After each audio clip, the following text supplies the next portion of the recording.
Welcome back to Mac Music Review. Um, in this installment of the channel, I would like to talk about the best song of 2020, and that is Microphones in 2020. The Microphones is a band started, I think, in the early 2000s by Phil Elverum. Elverum.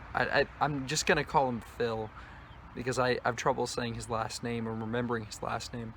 But it was a project, and they made this album called The Glow Part 2, which is a lot of in the indie music scene, it's a very highly esteemed folk album about like a breakup and about nature, and that's what his music is in general. It's about eternity in a sense. And he did the Microphones, and then he killed the name The Microphones and created Mount Eerie and released several albums under the Mount Eerie name. Eventually, A Crow Looked at Me after his wife died, and it's one of the best albums ever made. And then he made Now Only, and I think an album called Lost Wisdom and Lost Wisdom Part 2. And you know, he's made music fairly recently, but it's been a long journey for this guy. And yeah, this is a good song. The music on this song is this long, kind of drony thing. It's these folk acoustic. I don't know how to describe the guitar. It's an acoustic guitar basically, and it's just these chords, and they slowly do this, as you'll hear if you're paying attention to the music in the background. And they build a little bit, and they build a little bit, and the song in several moments, it gets this kind of static from the guitar or whatever, and it just kind of becomes deafening and just so loud and huge, and just this like a wave, and a giant heavy wave of sound that just covers up your ears and just destroys your senses. And that happens several times in the song, kind of in accordance with the lyrics, and we'll talk about that. But musically, it's very simple, and it is, you could say, predictable. It is kind of one thing with small changes, but I think the music is perfect.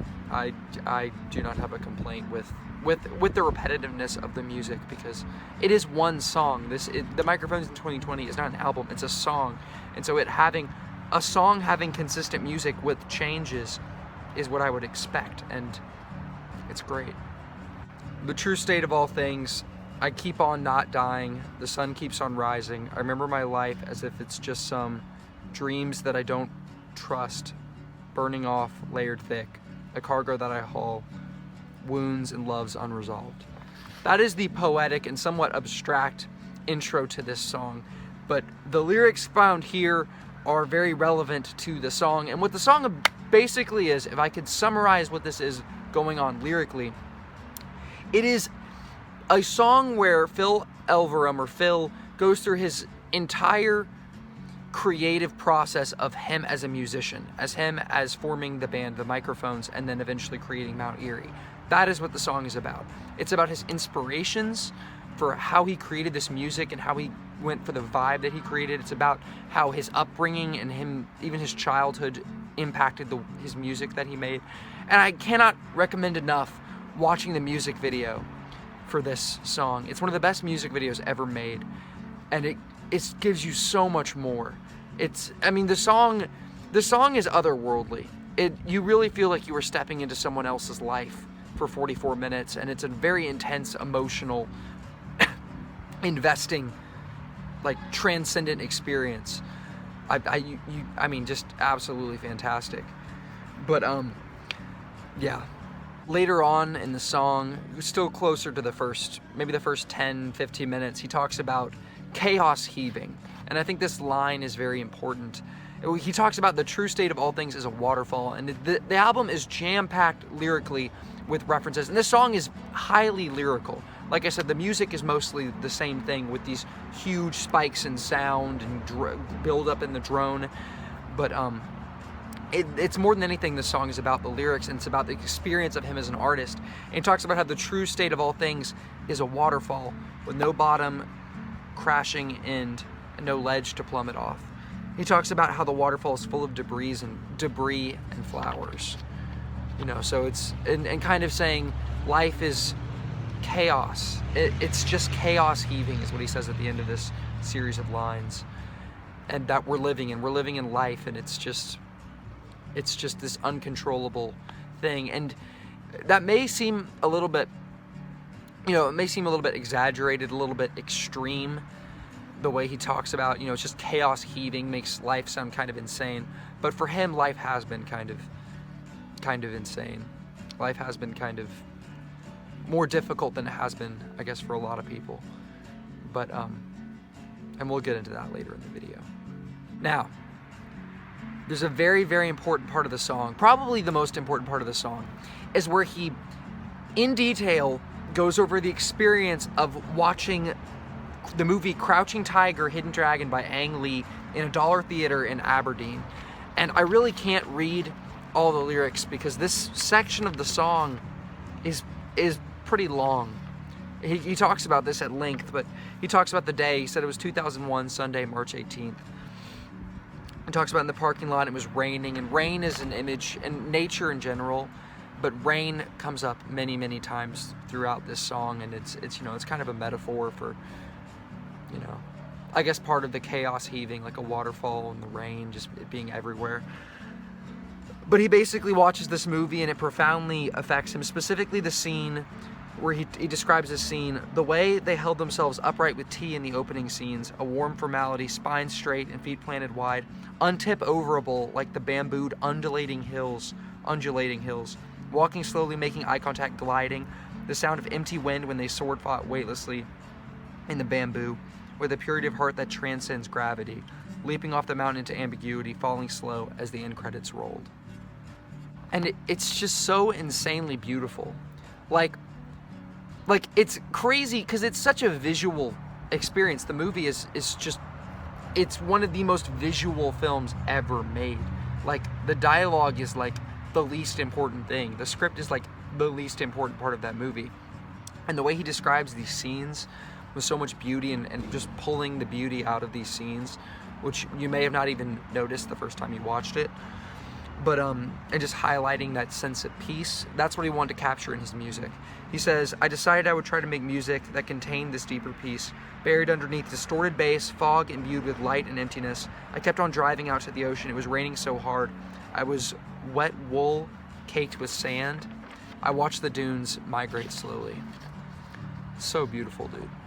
It's so cool.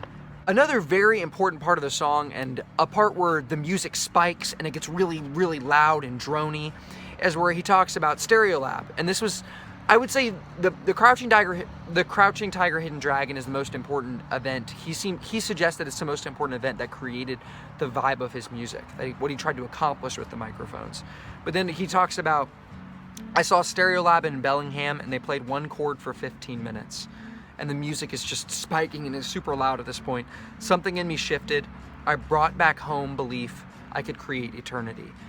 And by create eternity, he means creating this sound that feels kind of otherworldly. This sound that kind of transcends what, you know, transcends the normal scope of what you hear in music, and kind of this creates sound that is used to create a feeling rather than just create music. Like sound that feels like it's existing for a different purpose than the majority of music, I think is what he's saying. And then he talks about like taping down the chords on part of his guitar and taping down instruments and leaning them against the amp. And he talks about creating the sound, which you're probably hearing in that song, to create that drony feeling. And he was inspired by Stereolab, so that's cool. Closer to the end of the song, he talks about at the very end of 2002, I took the microphone's name and crumpled it up and burned it in a cave on the frozen edge of northern Norway. He says, I made a boundary between two eras of my life, a feeble gesture at making chaos seem organized. Hinting back at, and he talks over and over again about chaos. And back to the true state of all things is a waterfall. It's chaos heaving. Life is just chaos heaving. He says, the roaring river carves on, laughing at my efforts. The river, once again, water moving like that, chaos heaving. The roaring river carves on, laughing at my efforts. with the idea of something called Mount Erie engulfed me, and time refuses to stop. Before he talks about destroying the microphone's name and coming up with Mount Erie, he talks about how he wanted to go beneath the pain, beneath the human. He wanted to understand it and capture this feeling of pain beneath the human. And then later on he talks about, and this was before I even knew what pain meant, or before I would experience pain later in my life, the real feeling of pain and emptiness and darkness. And I'm paraphrasing now. I didn't write that down for some reason. But and he's referencing his wife dying, which happened, not too long ago, in the 2010s, I guess a year or two before he made the record A Crow Looked at Me, which is all about the death of his wife and the way it impacted him. It's a very raw record, and like I said, one of the best albums ever made. It's tough, but it's really good. At the end of this song, he says, I'll let him say it.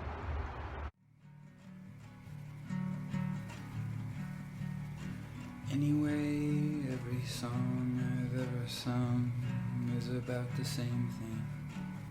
Standing on the ground, looking around, basically. And if there have to be words, they could just be now only, and there's no end.